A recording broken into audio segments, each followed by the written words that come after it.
আজ আমার মা বাবার 28তম বিবাহ বার্ষিকী। হ্যাঁ, এখন তো তোমরা সবাই বলবে যে বিবাহ বার্ষিকী চলে গেছে তো অনেক দিন হয়ে গেল, তাহলে কেনই বা এত দেরি করে আমি ব্লগটা শেয়ার করছি। আসলে এই অ্যানিভার্সারির কয়েকটা ভিডিও ক্লিপ আমার থেকে ভুল করে ডিলিট হয়ে যায়, তাই সেইগুলোকে খুব কষ্ট করে রিকভারি করে আমি ভিডিওটা এডিট করলাম। যাই হোক, এত বকবক না করে আজকের ব্লগটা শুরু করা যাক। আর তোমরাও দেখো আজকে সারাদিন আমি কতটা মজা করে আর কতটা কাজ করে কাটালাম। Hi everyone, welcome back to my daily blog. আর তোমরা ভিডিও শুরুতেই দেখলে যে আমি ঘুম থেকে উঠেই সোজা চলে গেছিলাম ফুলের দোকানে। বাড়িতে আসতেই দেখি রাতের খাবারের আয়োজন পুরো জোরদার ভাবে হচ্ছে। তারপর আমি আবারও তাড়াতাড়ি করে রেডি হয়ে নিচ্ছিলাম। বাবা মার জন্য একটা সারপ্রাইজ গিফট কিনতে যাবে, তাই এবারে আমি বাবার সাথে একটু বেরোবো। কোথায় যাব সেটা তো তোমাদেরকে বলাই হলো না। আমরা এখন চলে যাচ্ছি ওরিয়েন্ট জুয়েলার্সে। বাবা প্রতি বিবাহ বার্ষিকী মার জন্য সোনার জিনিস কিছু না কিছু কেনে, আর সেটা প্রতি বছরই এই ওরিয়েন্ট জুয়েলার্স থেকেই কেনা হয়। এবছরও সেটার আর অন্যথা হলো না। বাবা আর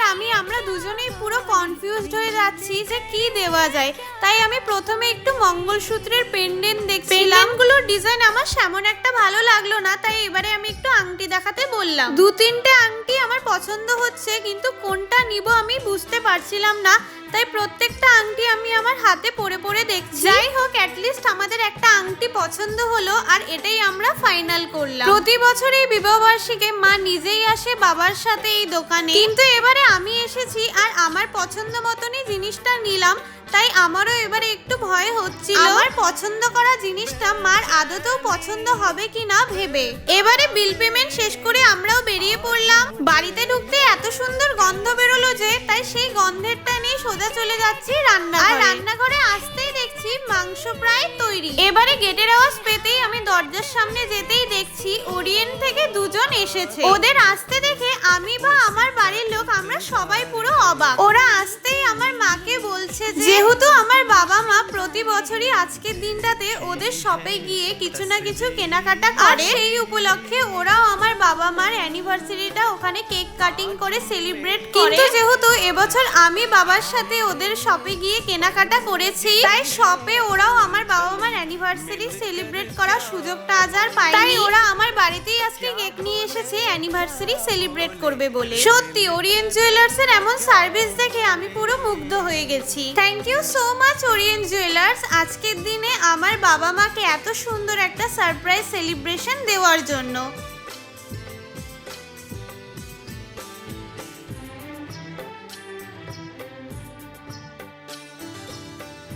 এবারে ওরা কেক কাটিং শেষ করে দুজন দুজনকে একটু খাইয়ে দিচ্ছে। এবারে ওই ওরিয়েন্টে দিদিগুলো আমার বাবা মাকে অনেক অনেক শুভেচ্ছা জানাচ্ছিল।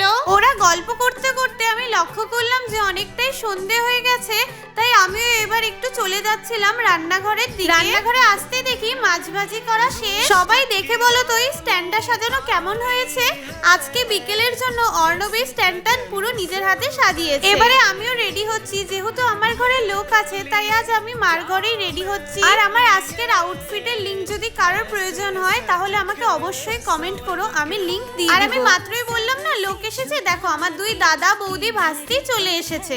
আজ মা বাবার বিবাহ বার্ষিকী উপলক্ষে ঘরোয়া করে ছোট্ট একটা অনুষ্ঠান আর খাওয়া দাওয়ার ব্যবস্থা করা হয়েছে। আর এই দুজন দাদাও এসেছে রাত্রে খাবার সার্ভ করে দেওয়ার জন্য। এবারে আমি দরজার দিকে তাকাতেই দেখি আমার দুই বান্ধবী চলে এসেছে। আমার ভিডিও যারা রেগুলারলি দেখো তারা সবাই আমার এই দুই বান্ধবীর ফেস খুব ভালো করেই চিনবে। এবারে একে একে সবাই চলে আসছিল, তাই আমি আর অর্ণব মিলে কেক কাটিং এর টেবিলটা গোলাপের পাপড়ি দিয়ে ভালো করে সাজিয়ে ফেলছিলাম। ছোটবেলা থেকে খুব ইচ্ছে ছিল নিজে যখন কামাই করব তখন বাবা মার বিবাহ বার্ষিকীটা নিজের সাধ্য মতন ধুমধাম করে করার চেষ্টা করব। আজ আমার ইচ্ছে পূরণ হলো। আজ যতটুকু যাই করছি নিজের সাধ্য মতন ওদের দিনটিকে আরো স্পেশাল করে দেওয়ার চেষ্টা করছি। যাই হোক, আমি তোমাদের সকালেই বললাম যে ঘুম থেকে উঠে আমি ডিরেক্ট চলে গেছিলাম ফুলের দোকানে, কিন্তু ফুলের দোকান থেকে কি এনেছি সেটা তোমাদের আমি সকালে দেখাইনি, কিন্তু এবার দেখাচ্ছি। সকালে এই দুটো মালা আমি অর্ডার দিয়ে বানিয়ে নিয়ে এসেছি। মালাটা ট্রেতে সাজাতে সাজাতেই দেখতে পেলাম যে বৌদি মার বাবাকে গিফট দিচ্ছে, তাও আবার গণেশের মূর্তি। এবারে আমার এই জেঠিমনিও চলে আসলো, একে একে এবারে সবাই চলে আসছিল। অনেকটা রাত হয়ে যাচ্ছিল, তাই অ্যানিভার্সারির প্রথম ধাপ মানে কেক কাটিংটা এবার আমি করিয়ে নেব। তোমরা ভিডিওটা স্কিপ না করে আগে আগে দেখতে থাকো। কেক কাটিং এর পর মালা বদল, সিঁদুরদান অনেক কিছুই হবে। কেক কাটিং, মালা বদল আর সিঁদুরদানের সময়ের এক্সট্রা ভয়েস ক্লিপটা আমি স্কিপ করলাম, যাতে তোমরা আরো ভালো করে ভিডিওটা দেখতে পারো।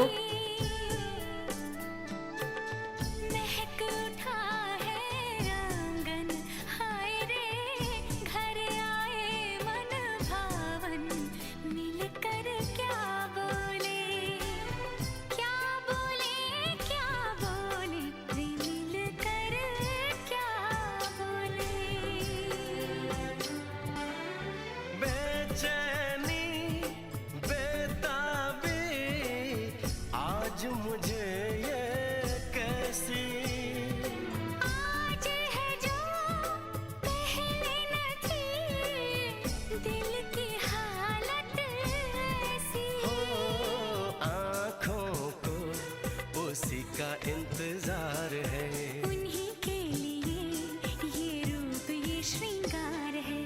देखी है तस्वीर ही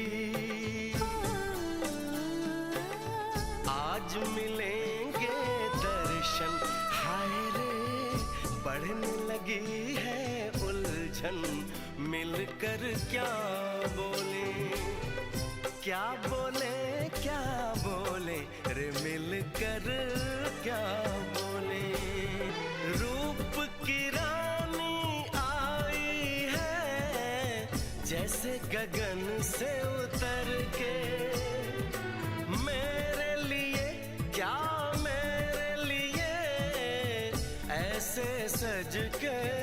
যাই হোক, এতক্ষণে কেক কাটিং, মালা বদল আর সিঁদুরদানের পালা শেষ হলো। তোমরা কিন্তু জানিও তোমাদের কোন মুভমেন্টটা সবথেকে বেশি ভালো লাগলো। আর এবারে সেই বাবার সারপ্রাইজ গিফট দেওয়ার পালা। মার মুখের হাসিটা দেখেই বুঝতে পারছিলাম যে বাবার এই সারপ্রাইজে মা কতটা খুশি হয়েছে। এবারে বাবা নিজেই মাকে আংটিটা পরিয়ে দিল। গিফট পেপারে র‍্যাপ করা বাবার হাতে আরেকটা কিছু ছিল, কিন্তু আমি নিজেও জানতাম না যে ওই পেপারটার ভেতরে কি আছে। ওটা মার সাথে সাথে আমার কাছেও কিন্তু একটা সারপ্রাইজ ছিল। যাই হোক, তোমাদের দোকানে তো আংটির ডিজাইনটা দেখাতে পারিনি, কিন্তু এবার তোমাদের আংটির ডিজাইনটা দেখাচ্ছি। এটা হলো তেঁতুল পাতার ভাইরাল আংটির ডিজাইন। এবারে মারও বাবাকে গিফট দেওয়ার পালা। কিন্তু বাবা জানতো যে মা কি গিফট দিচ্ছে, তার কারণ মা বাবাকে নিয়ে গেছিল ওই গিফটটা কেনার জন্য। আর এটা ছিল একটা কোট সোয়েটার। এবারে ওদের গিফটের পালা শেষ করে সোজা চলে আসলাম আমি আমার ঘরে। এখানে বসে থাকা আমার কিছু বন্ধুদের সাথে গল্প করতে। যাদের বাড়ি একটু দূরে তারা বললো যে এবারে খেতে বসে পড়বে, তাই আমিও তাদেরকে নিয়ে নিচে চলে যাচ্ছিলাম। যেহেতু ওপরে এত লোকের আয়োজন করা সম্ভব ছিল না, তাই আমাদের নিচতলায় দুটো গেস্ট রুম আছে, আর সেই গেস্ট রুমেরই একটা রুমে দুটো টেবিল চেয়ার পেতে রাতের খাবারের ব্যবস্থা করা হয়েছে। আর এই যে আজকের প্রথম ব্যাচ খেতে বসে গেছে। আমার বাড়িতে কোনো অনুষ্ঠান থাকলে কিন্তু সবথেকে বেশি চাপ আমারই হয়, তার কারণ সব দিক মেইনটেইন করে দেখে শুনে আমাকেই রাখতে হয়। এতক্ষণ এত উপর নিচ করতে করতে আমি বাবা মাকে গিফট দিতেই ভুলে গেছিলাম, তাই আমি আবারও উপরে চলে আসলাম গিফটটা দেওয়ার জন্য। এবারে নিচে আসতেই দেখছি যে সেকেন্ড ব্যাচ খেতে বসে পড়েছে। আর আজকের এই অনুষ্ঠানের মেনু ছিল কিন্তু ফ্রাইড রাইস, মাংস, সাদা আলুর দম, চাটনি। এবারে আবারও উপরে আসতেই দেখি অর্ণব বাবা মাকে গিফট দিচ্ছে। এটা ছিল আজকে 3 নাম্বার খাবারের ব্যাচ। মোটামুটি সবাই চলে গেছে, তাই এবার আমরাই কয়েকজন বাকি আছি, তাই এবার আমিও খেতে বসে পড়ব। কিন্তু আর যাই হোক, সারাদিন এত কাজকর্ম করার পরে কিন্তু দিন শেষে আর কিছু খাওয়া যায় না। আর আজকে আমার সাথে এই পরিস্থিতি হলো। কোনোভাবে খাবার শেষ করে উঠতেই দেখছি আমার দুই দাদা, বৌদি আর ভাস্তি ওরাও এবারে চলে যাচ্ছে, তাই আমিও পুতুর জন্য কয়েকটা বেলুন বৌদির হাতে দিয়ে দিলাম। এবারে ওদেরকে টাটা জানিয়ে আমিও উপরে চলে যাচ্ছি, কারণ চেরি উপরে একা আছে আর ও একা বেশিক্ষণ থাকতে পারে না, তাই আমি তাড়াতাড়ি করে উপরে চলে যাচ্ছি।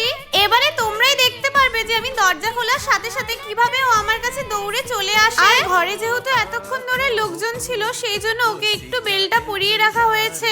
আদারওয়াইজ বাইরে নিয়ে যাওয়া ছাড়া কখনোই আমি ওকে বেল্ট পরিয়ে রাখি না। আর ঘরে ঢুকতেই প্রথমেই আমি ওকে একটু আদর করে নিলাম। এবারে আমরা বসলাম সবার দেওয়া গিফট গুলো খুলে দেখার জন্য। আর বাবা প্রথমেই কিন্তু আমার দেওয়া গিফটটাই খুলে দেখছে।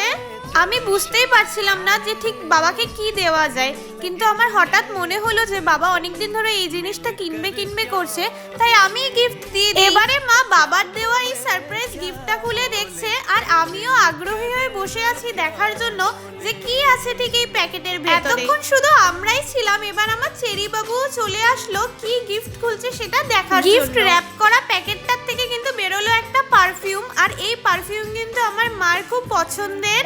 এসব দেখে আমার মা বাবাকে বলছে যে তুমি আমার পছন্দ মনে রেখে এই পারফিউমটা কিনে নিয়ে এসেছো, এটা দেখে জাস্ট আমি পাগল হয়ে যাচ্ছি। তাই মাও এবারে ধৈর্য ধরতে না পেরে এখনই পারফিউমটা একটু শরীরে দিয়ে নিল। আর এবার আমিও বসে পড়লাম বাকিদের দেওয়া গিফটগুলো খোলার জন্য। সত্যি ছোটবেলার থেকেই আমার এই অভ্যাসটা খুব খারাপ।